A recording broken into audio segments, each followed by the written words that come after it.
It's supposed to chop. It's supposed to pop. It's supposed to chill. That's where I'm supposed to dance. It's supposed to rock. It's supposed to flex. But don't you forget it, oh. Then I'll be by my feet, oh. Always be thankful. Oh, do I go to? But I know be crying me, oh. Spend your money, but always be thankful, oh. Even if you no get it, oh, never forget to say bye, thank you. Oluwana go do. And if you to get it, oh, never forget to say bye, thank you. So when you're supposed to pack, you're not supposed to like you. You're supposed to pack. Supposed to have. He's supposed to have a he's supposed to make a more. But never forget, so don't be by mind, always be thankful. Oluwana go there. Sister, don't be crying, to spend your money, but always be thankful. I can come out. Even if you no get it, never forget to say bye. Oluwana go there. Thank you, Sam. Never forget to say bye. Thank you. Chineke go there. Pop rose, pop champagne, no more complaining. If you dey live it for lucky, or you dey live it for shit, oh, make you dey pop anything. About na potenga, rocking Versace, driving Ferrari, cruising Bugatti, ever and ever, we go retire, we don't go retire.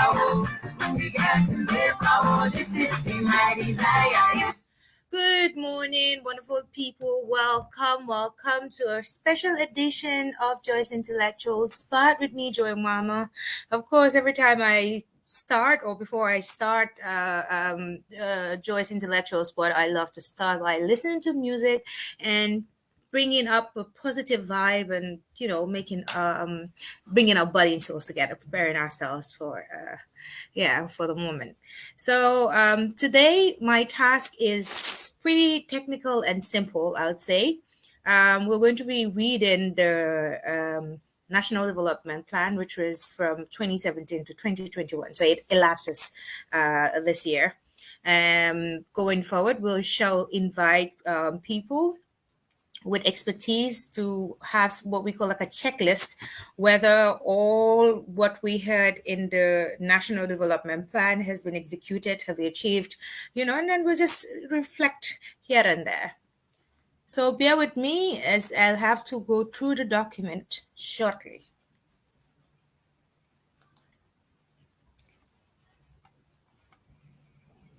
So the Gambian National Development Plan 2018-2021, delivering good governance. Its tagline is delivering good governance and accountability, social cohesion and national reconciliation, and a revitalized and transformed economy for the well-being of all Gambians. Know and take ownership of your national development plan, it states. And this document was presented in 2017. So the contents include forward by H.E. Adama Barrow, President of the Republic of the Gambia. Where are we coming from? The context. What is our vision and goal? What are our priorities? How will the plan be implemented? How do we know we're making progress? What does the plan cost and how will we resource it? What is your role in realizing the national plan and what does it mean for you? So there's Annex 2, which will talk about outcomes and key results of the 7 critical enablers of the Gambia National Development Plan 2018-2021. Annex 1 talks about outcomes and key results of the 8 strategic priorities of the Gambia National Development Plan 2018-2021. So forward by His Excellency Adam Barrow, President of the Republic of the Gambia. On the 2nd December 2016, Gambians with courage, determination, and dignity decided to take their country after 22 years of dictatorship. During this period, the abuse of power and total disregard of our constitution, the rule of law, and respect for fundamental human rights of citizens reigned supreme.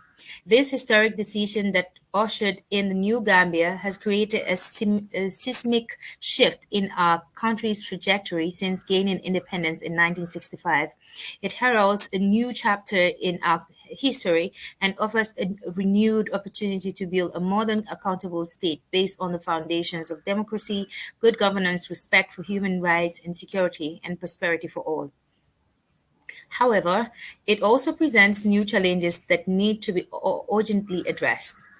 My government inherited an extremely challenging legacy manifested by a broken economy, gross abuse and plunder of our meager state resources, social regression, poor and dilapidated infrastructure, and wide ranging societal challenges, among the most urgent of which is the frustration and lack of opportunities for our young people. The latter has propelled thousands of our young people to undertake the risky journey, often with tragic consequences across the Mediterranean Sea in search for a better future. Similarly, many of our able and distinguished sons and daughters in diaspora were forced to live in exile due to the repressive environment that prevailed, thus depriving the country of vital human capital and resources needed to fuel the growth and economic and social transformation of our society. Since coming since coming to power, we have undertaken many measures to stabilize the economy, restore public confidence, and strengthen democratic institutions. However, we're also aware that more must be done and urgently. That is why I task government to draw up a new National Development Plan (NDP) to provide greater clarity and focus for government action, citizens' engagement, and also for our development partners who are eager and stand ready to assist us. The National Development Plan 2018-2021 presented in this document is the fruit of these endeavors through its eight strategic priorities and their critical enablers. My government aspires not only to lay the foundations for a modern democratic state, but also to address the most pressing economic and social ills besetting our society. The plan, through its robust accountability framework, responds to my concern to ensure a strong focus on results, sound monitoring and evaluation processes, as well as strengthened engagement between government and the country's citizens, including those in diaspora. As you will see, the plan also provides for the setting up of Presidential Monitoring Evaluation (PMNE) system that will allow me to personally follow plan implementation in certain critical areas. This will complement and enhance the sector level M&E processes provided for in the plan. If we are to realize the vision and goal of this plan, creating a secure and stable environment, nurturing strong social cohesion, and safety and peace are critical. My government, with the assistance of the United Nations, European Union, ECOWAS, and other partners, has therefore also embarked upon a global security sector reform process aimed at bringing the security services fully under civilian democratic control, ensuring the forces, structures, and manpower are appropriate for our national security needs, and that the men and women in our armed and uniformed services can play a meaningful and positive role in national development. I call upon all Gambians to make this national development plan their plan, to seriously interrogate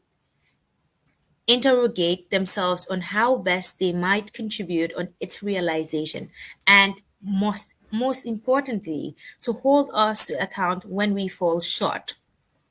In a constructive and positive spirit of nation building, I am convinced that the courage and determination shown by Gambians in defeating tyranny and oppression can be successfully harnessed to also help us overcome our challenges and ensure that together we fully realize the vision and goal of this national development plan. Finally, I want to take this opportunity to thank all friends of the Gambia, bilateral friendly governments, and multilateral institutions who have stood by us during trying times and continue to do so. I look forward to strengthening collaboration and partnership as we move from plan formulation to full implementation. Signed by His Excellency Adam Barrow, President of the Republic of the Gambia. Where are we coming from? The context. Excuse me, guys. Excuse me. The Gambia is at the cusp of a historic transition brought on by a groundbreaking development on 2nd December 2016 when the Gambian people voted out of office the former President Yahya Jammeh, who ruled the country for 22 years. During that period, Gambia's governance landscape was characterized by a system of arbitrary one-man rule, which subjugated the population to gross human rights violations, terror and serious abuses, which subjugated the population the gross to the gross human rights security. The armed services did not play their part in upholding the constitution and defending the sovereign will, will of Gambians. Consequently,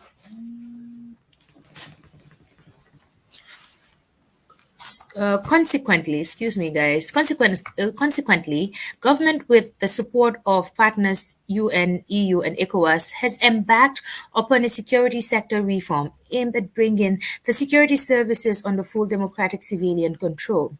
There is a direct correlation between the denial of fundamental freedoms and the bad governance that existed under the previous regime and the dire economic and social situation inherited by the new government.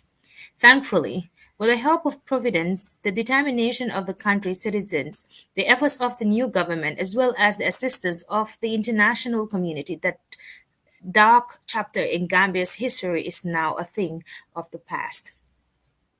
However, despite the new democratic dispensation, the country is faced with a difficult economic and social situation. A.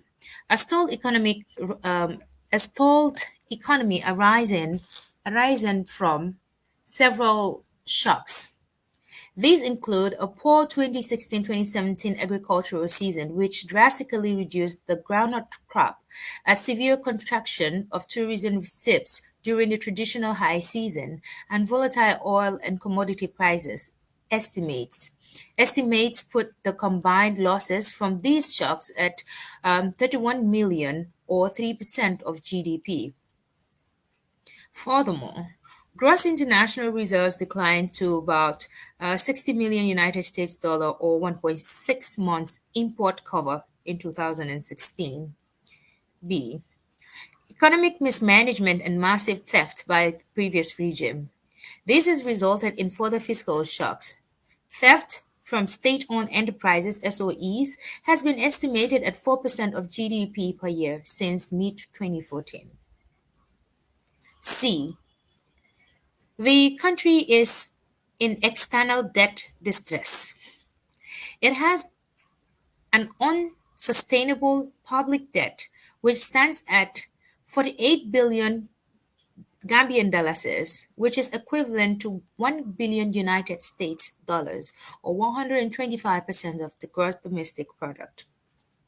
Because of this, debt servicing consumes a huge amount of government revenue, leaving very limited physical space for financing critical infrastructure, revenue, leaving very limited critical infrastructure and human capital development needs, and denying our private sector access to finance and credit, vital for its growth and expansion.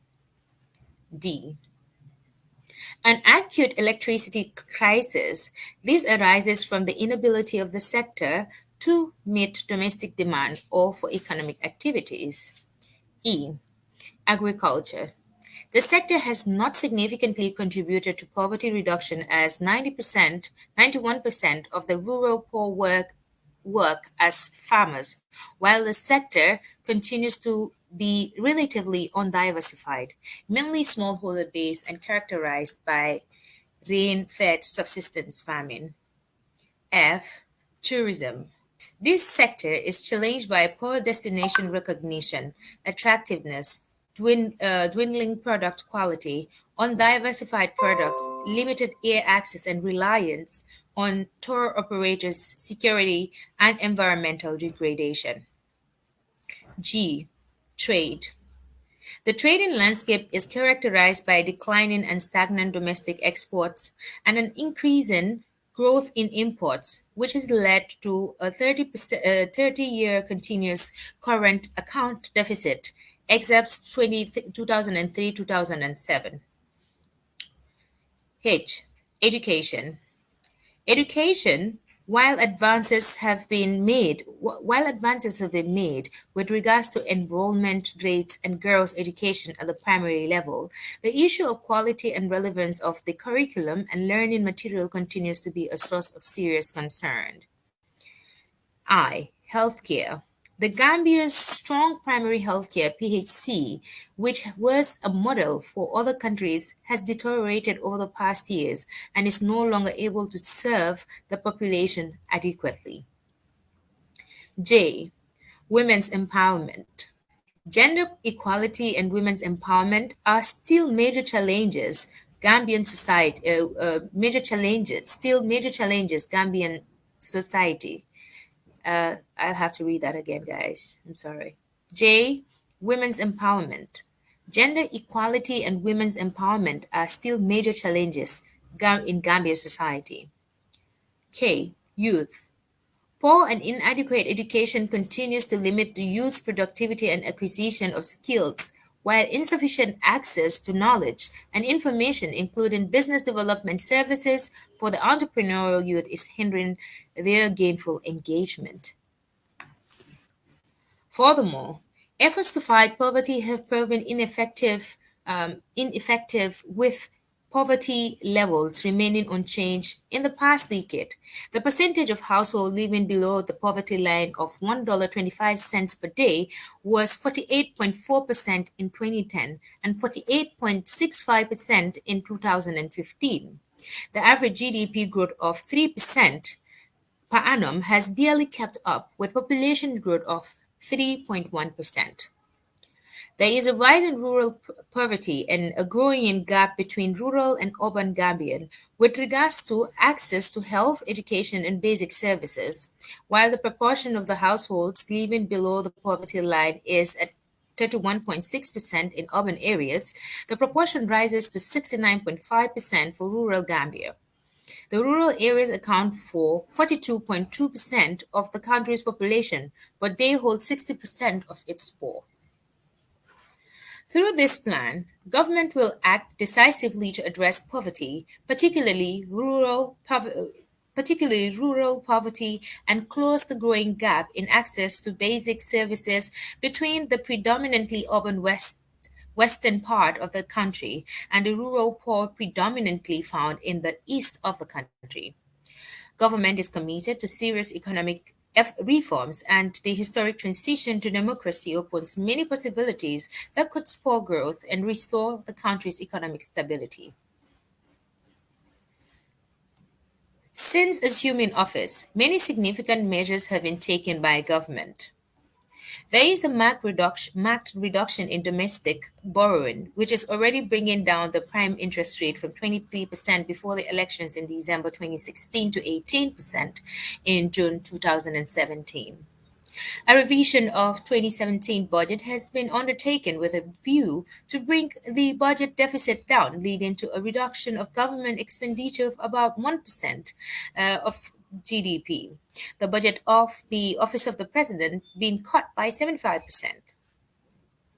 Priority is being given to youth issues, and the first project signed by the new government is centered on youth empowerment through funding from the European Union. The €11 million project focuses on youth empowerment creation, aiming to provide high quality skills training for potential youth entrepreneurs and startups. Government has also concluded budget support agreement with key development partners such as EU of 1.25 billion dollars. The World Bank, the World Bank, 56 million United States dollars. The African Development Bank, $7 million, and others to stabilize government finances. What is our vision and goal? The vision. The government's vision for the new Gambia is a country that upholds the highest standard of governance, accountability, and transparency, where social cohesion and harmony prevails among communities, citizens enjoy a standard of living and access to basic services to enable them lead, de- lead decent and dignified to enable them live decent and dignified lives. Youth, women, children realize their full potential, and a nurturing and caring environment exists for the vulnerable. There is an enabling environment for our private sector to thrive, and our natural heritage is nurtured and preserved for future generations. The goal. The goal of the government is to deliver good governance and accountability, social cohesion and national reconciliation, and a revitalized and transformed economy for the well being of all Gambians. What are our priorities? The vision and overall goal of National Development Plan will be realized through eight strategic priorities, namely restoring good governance, respect for human rights, the rule of law, and empowering citizens through decentralization and local governance. Stabilizing our economy, stimulating growth, and transforming the economy. Modernizing our agriculture and fisheries for sustained economic growth, food and nutritional security, and poverty reduction. Investing in our people through improved education and health services and building a caring society. Building our infrastructure and restoring energy services to power our economy. Promoting an inclusive and culture centered tourism for sustainable growth. Reaping the demographic dividend through an empowered youth and making the private sector the engine of growth, transformation, and job creation. Seven cross-cutting critical enablers will complement the eight strategic priorities. The plan, namely, a public sector that is efficient and responsive to citizenry, empowering the Gambian woman to realize her full potential, enhancing the role of the Gambian diaspora in national development, promoting environmental sustainable, climate resilient communities and appropriate land use, making the Gambia a digital nation and creating a modern information society, a civil society that is engaged and is valued partner in national development and strengthening evidence-based policy, planning and decision making. Through these strategic priorities and critical enablers, the National Development Plan both domesticates and serves as an instrument for realizing the Sustainable Development Goals and the first 10 years implementation plan of African Agenda 2063. So here we see what we see is um, a triangle like Maslow's hierarchy of needs, similar to what we have for Maslow's hierarchy of need. Is just try to draw like a sample on my yeah. So it's a triangle that's been drawn like this. So I'm just going to read out what is written there. So for the vision, it has the vision stage. You have the overall goal being deliver good governance and accountability, social cohesion and national reconciliation, and realize revitalized and transformed economy.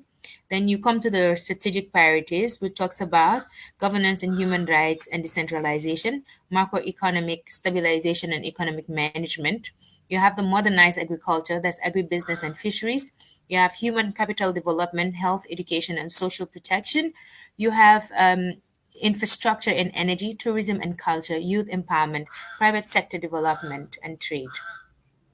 So, on the critical enablers, we have strengthening public um, institutions, women's empowerment, diaspora in development, environment, natural resources and climate change, land use planning, strengthening civil society and non state actors, information, communication technology, data development. Desired outcomes target interventions, flagship programs, and projects. So those are the desired outcomes. So accountability framework. Excuse me. Excuse me, guys. I'm sorry.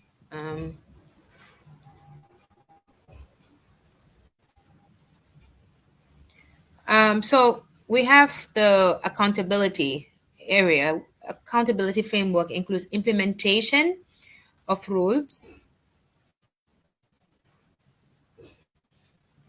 implementation of rules, and we have implementation arrangement roles and responsibility.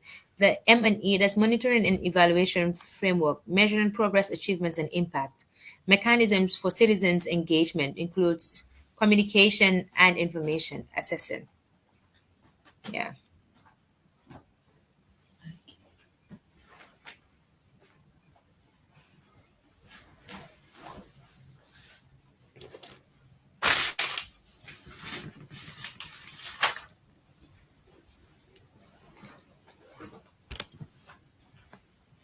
Yeah, sorry guys, I'm just having a little bit of breakdown. Please, if you can help me verify whether I'm still live, it will be very helpful because I'm multitasking. Please help me verify. Can you guys hear me? Thank you, Babukar. Bubakar Siddiq Dabo. Thank you very much for that. Um, please, can you hear me or can you see me? Oh, we have the accountability area live. Okay. So,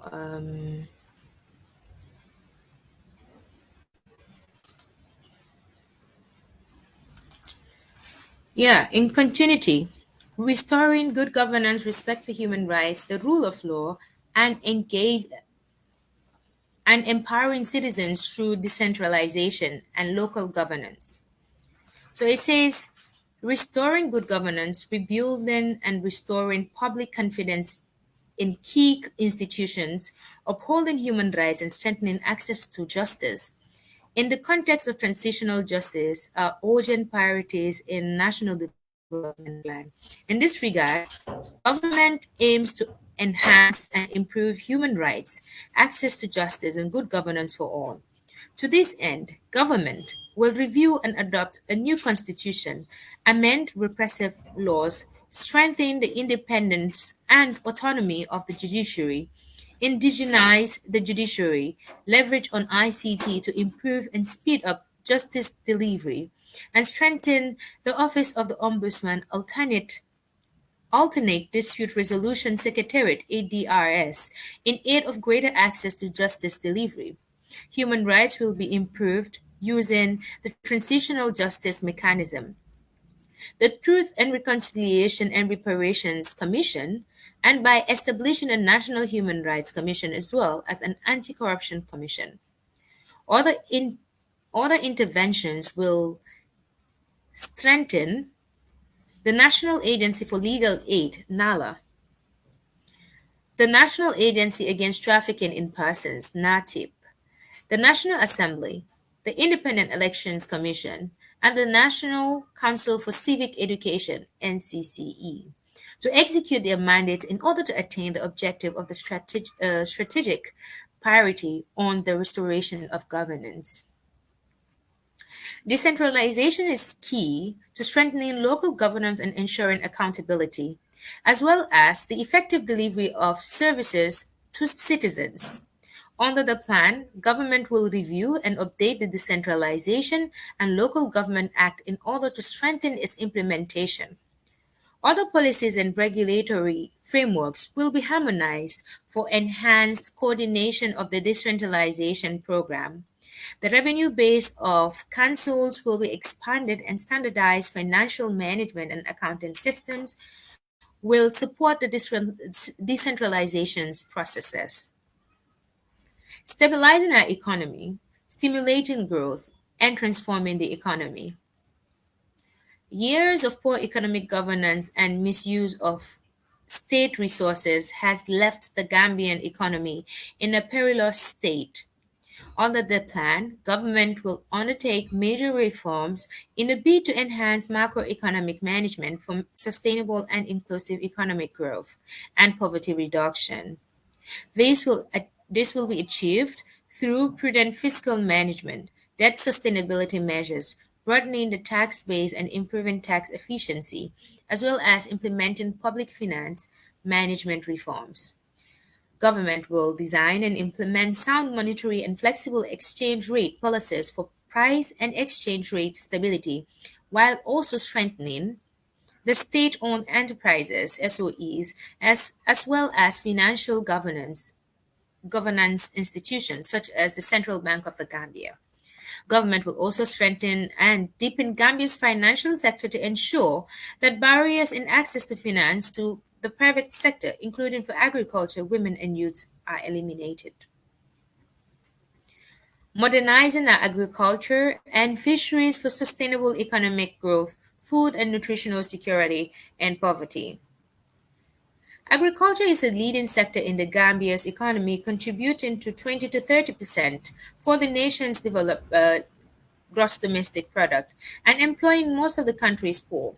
The poor performance of the sector has resulted in deepening rural poverty, and stalled GDP growth, which is barely able to keep up with population growth. The goal for the agriculture under the plan is a modern, sustainable, and market oriented agriculture and livestock sector for increased food and nutrition security, income and employment generation, poverty reduction, and economic transformation.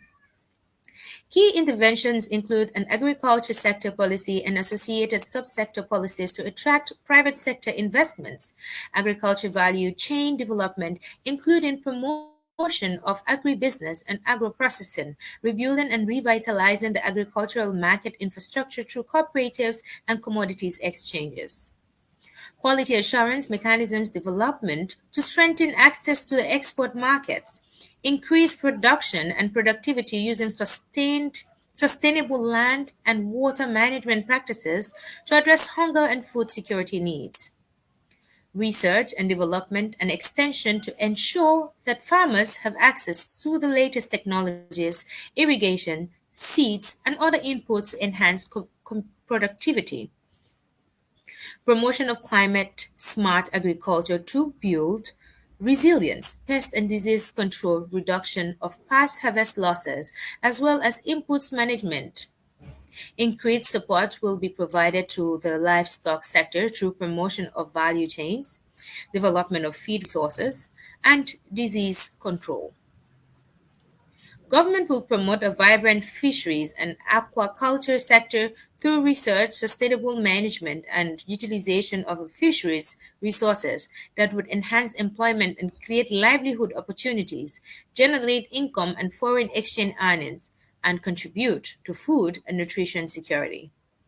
In this regard, key interventions will address institutional development, human, policy, and legislative systems and tools, enhance fisheries infrastructure, and the improvement of value chains for fisheries and aquaculture. Investing in our people through improved education and health services. Education and health services and building a caring society. The Gambia has made modest advances in realizing the MDG targets on education, health, nutrition, and WASH, but significant challenges remain. Under the plan, government will prioritize further investments to develop the country's human capital through ensuring quality health and education and making basic social services accessible and affordable to all, improving social and child protection systems for the most vulnerable. Education. Government under the plan will focus on one, enhancing access to early childhood education, two, improving quality learning with special emphasis on science, technology, engineering, and mathematics, STEM, health, agriculture, and special needs at the basic, post secondary, tertiary, and higher education levels to promote TVET and other skills enhancing initiatives to match the job market and take measures to enhance access to non formal education in order to build a more skilled and productive workforce. Health, nutrition, and WASH. Government will focus on reducing maternal and newborn mortality, reducing the burden of communicable and non-communicable diseases, and ensuring that the country has an appropriately skilled health workforce. The weak health governance and partnership framework will also be strengthened.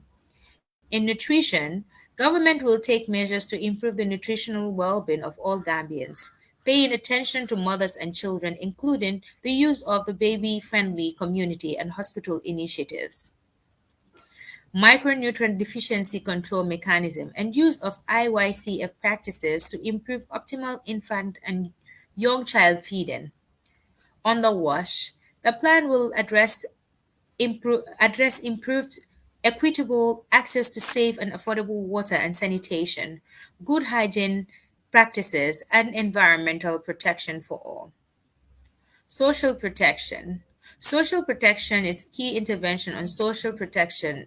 Key intervention on social protection will focus on building resilience and providing safety nets to address vulnerabilities by building resilience through social transfer, breast, cash transfer, improve leadership and coordination, strengthening child protection, and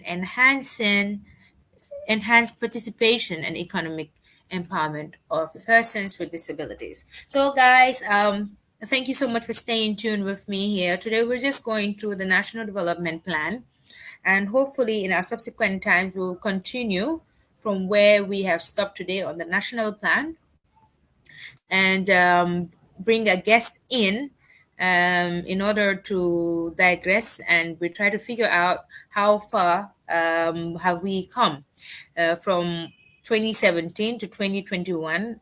What have the government achieved? We give them a check.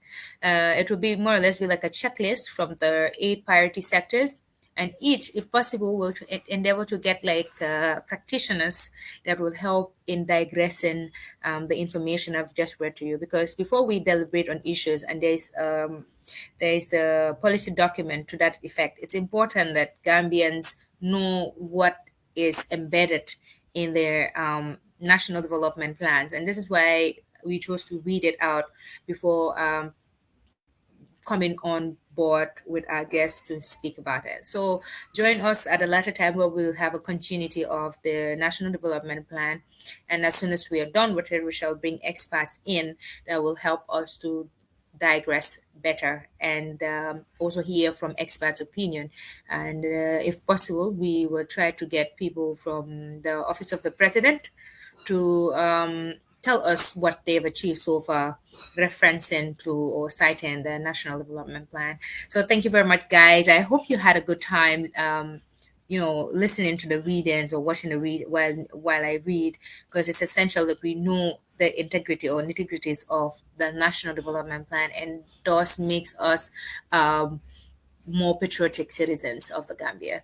Thank you very much for joining Joyce Intellectual Spot. Please, should you want to do some advice with us, do not hesitate to call 725-8560 or send us an email at joy@megakeyconsultancy.com. The GM. For those of you that want to help in sponsoring the program, or you have your products or services you want to intend on selling, please don't hesitate to contact us. Thank you for joining us. I remain your host, Joy Mwama, and see you pretty soon. Bye.